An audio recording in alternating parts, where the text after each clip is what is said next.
I just want to clear something. You said about the mind where there is no wanting or stillness. So 7 years ago, I was a daily practitioner. So I don't know the time that is. You was what? Sorry? A daily meditation practitioner. 7 years back. Okay. So now I don't meditate regularly. Okay. Back then it was hard to focus and everything, but with time I was okay. At one point I meditate during the evening. So morning hours it was different. So I don't know whether the time was different or my practice was better. I came to this state where I felt nothing and I was just floating.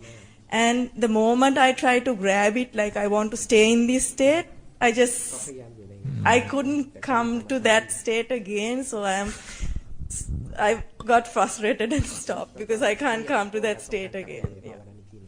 So don't pay interest in what you experience. For example, I felt so empty. There was emptiness. There was floating. There was this and that experience, But even while experiencing something like that, there's someone who experiences that, and there's still someone like commenting on it. Wow, this is this. Wow, that, and all kinds of things. And now after you fell out of it, then why I can't get it back? Why is this? And this was so nice. How to get it back? And then so try to see that inner voice, that the one who never shuts up, like constantly chattering and talking and wanting this, wanting that. And so try to see that and let go of that inner voice, which is like never stops to talk and never satisfied. Once like it wants to experience again this emptiness and this floating. This was the greatest. And yeah, see the arising and passing of that one. See the anicca, dukkha, anatta in that voice, and let go of that voice, and not get interested in any kind of experience of emptiness or floating or this or that, but pay attention at that inner voice, the commentator, that which wants to have it back, and tries to get it back, or is frustrated because he can't get it back. And let go of that one, and then you will be at peace. Like, don't get lost in that inner voice, and that the one who is never satisfied, always want. Like there are some additions. Please allow me a little bit, because Pa Ajahn Mark said this is so classic case, because I think all practitioners like been through all this stage before. Because we have like misunderstanding in practicing. For me, allow me to share my experience a little bit, because I've been through like this before and made me so much suffering about practicing. Because I have misunderstanding about practicing, that to get something, to attain some stage or some certain stage of mind, something like that. That's why we like, when we have expectation, we have imagination of the result of the practice, or to train the mind with something that we like, we have a goal or the target to, and we like use ourselves striving very much to attain that stage without noticing that this is desire, this is kind of attachment. So in summary, the practicing is not all about to attain anything, but more about to know yourself, to have your self-awareness through the talking mind. So for example, your case and my case too. So when you practice meditation, of course you will feel some kind of phenomena, some kind of feeling, some kind of maybe like vacancy, something like feeling or subtle. Or sometimes it turns the other way around, so heavy, so frustrated, right? So the actuality of all those feelings, it's just phenomena that come across your mind. It arises and it ceases, right? But we don't see nature the way it is. We see like us, belong to us. That's why we try to expel it, take away, or change the way we change it to the way we expect to. So first thing, we have to have the right view, That's the nature of phenomena, or anything that we can perceive or we can feel. It's just phenomena. By which method? To see the talking mind. When you feel vacancy or subtle whatsoever, it's not really empty, because there's something arise all the time that you are talking. Your chatterbox that never shut up. And is that really empty?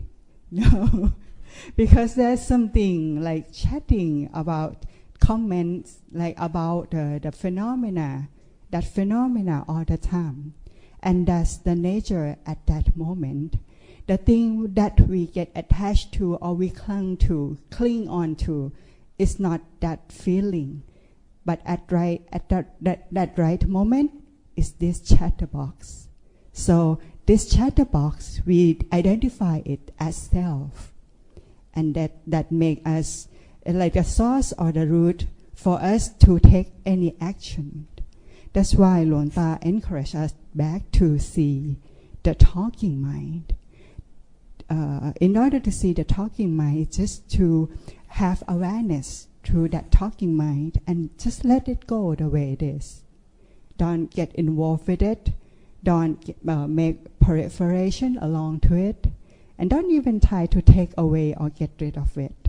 You don't have to face away or escape it. Just accept the way it is.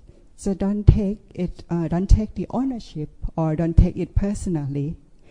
And see that nature the way it is, that it will arise and cease, arise and cease.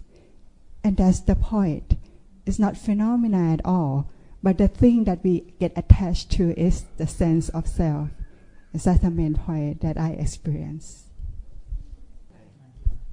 Someone said talking mind as monkey mind because it's go this or that spread all the time. Do you understand or do you get the point? Like it's not usually people practice, they heard about Nibbana as freedom, so I want that freedom, I want that happiness. But actually the point is not I want freedom, but freedom from I. Freedom from myself. No, freedom from the I. Me. Yes. But usually it comes always, they hear about like this freedom and this emptiness and this super happiness and whatever. Oh, I want it. Yes. Like in life. Wow, I heard about something great. Oh, I want it also. The chatter but mind actually disappeared for like that few seconds. That's what I wanted. Like nothing was talking to me. And then the minute I thought about it, it started disappearing. Yes, it's like the yes. the freedom from the I. There are like two misunderstandings. First, or two cravings right now. First, you want to have that peace when that monkey mind stopped, and you want to have the monkey mind to disappear. But actually, that's not what we are talking here about. The monkey mind will not stop until you die. Even for an arahant, the monkey mind doesn't stop. But the identification or taking ownership of the monkey mind, that stops. So not the monkey mind stops, like not peace from something disappearing, from a certain phenomena which you not like or which you feel it's like chaotic, not peaceful, but the identification and the taking ownership of that stops. This is like a completely different thing. Like when we go into samadhi, such things stopping, there's more and more falling away from certain phenomena. That's just like samadhi. And then after it comes back. But it has nothing to do with attachment or detachment or wisdom or insight or anything. It's just a stopping of certain things. It's a different kind of peace. But the peace we are talking about is like the peace from identifying, taking ownership of experience. We not try to get rid of experience or certain parts we not like or find, keep the parts we like and get rid of certain parts we not like. No, of the complete package, not taking it as me, mine, myself. Like again, freedom from I, like freedom from taking ownership. not like freedom from a certain experience. That's something completely different. You have to. So, like what Luangta said, right now there are two problems. One, the attachment to that piece, and you think that piece, you got that piece because the monkey mind stopped, so you want to have the monkey mind stopped. But both you overlook is craving, and craving is the cause of suffering. And behind craving is the I. I want that peace. I want that monkey mind to stop. But Nibbana is like freedom from that I. There is no I anymore who wants anything. Freedom from I, freedom from wanting. And not like the happiness from getting what you want. That's the worldly happiness. Getting what you want. But there's still the I. And if there's the I, then there's someone who suffers and is happy, suffer, happy, suffer, happy. Like the noise in your mind will never stop. But the more you understand, the more you let go of identifying with your experience, the silence will become more and more dominant, and actually the noises become more and more obvious, more and more loud.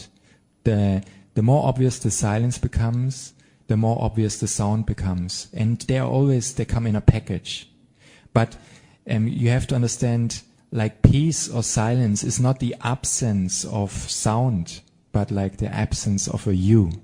Like someone who's taking ownership of that experience and wants the silence and this is not happy with noise, and like this is still there's someone there who has preference of one experience over the other.